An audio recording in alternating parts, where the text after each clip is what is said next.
Is there a solution for honey that isn't capped?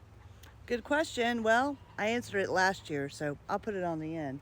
The key is a refractometer and a few tricks. A lot of bees not cap honey, and what do you do if that's all you have is not capped honey? It's a good question. First of all, if you're a first-year beekeeper, always recommend you don't take honey. You want them to have the best start, and usually they don't have the resources for it, so sorry. Further along on your beekeeping journey, it's a problem. You've done all this work and you want honey. So what do you do and what happened? Bees won't fully cap their honey for a lot of reasons. It might be that they had a super strong flow, so they filled up all the cells, but then the flow suddenly stopped. And as you know, it's like 8 pounds of honey to 1 pound of wax. So there wasn't enough flow to make the wax to actually cover the honey. It also might be that it's just too wet. I mean, they have to dehydrate the honey to make it shelf stable. So if it's continually wet, they can't get that water content down. Yeah, they won't cap it until it's ready. The best practice is really not to harvest uncapped honey if possible. You want to harvest a frame that looks like this. There's only about 10% of the frame on both sides that isn't capped. That ensures that if that uncapped honey has a high water content, overall it'll probably be okay. But what do you do if you have a frame like this?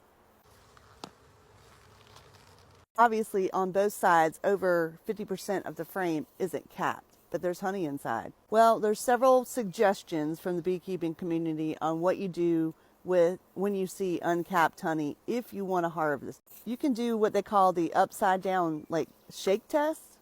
So let's say that's how your frame is normally sitting. And remember that honeycomb has a slight angle downwards, to keep things from falling out. What you can do is turn that frame upside down and shake it real hard. And if the honey is not dehydrated enough, you'll see it fly everywhere. Don't do this near beehives, by the way, but you'll see all that wet honey flow out.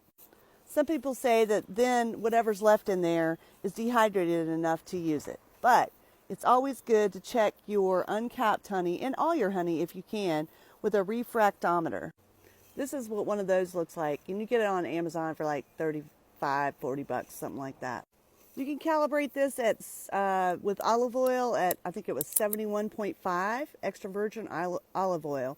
That will help you get to know that this is right. Make sure that your honey is no more than 18.6, but keep it at 18 to be safe, under 18. Sometimes I put mine in a dehumidifying chamber or in a small room with a dehumidifier. Just put all the boxes in there for like 3 days and really, with a little bit of wind too, and really take that water content down even further. It's extra work is why we don't like to see uncapped honey.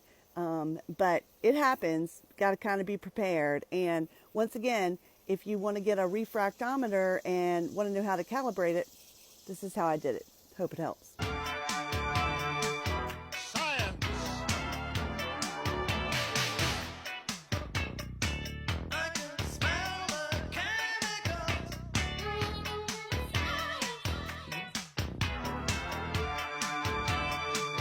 Science.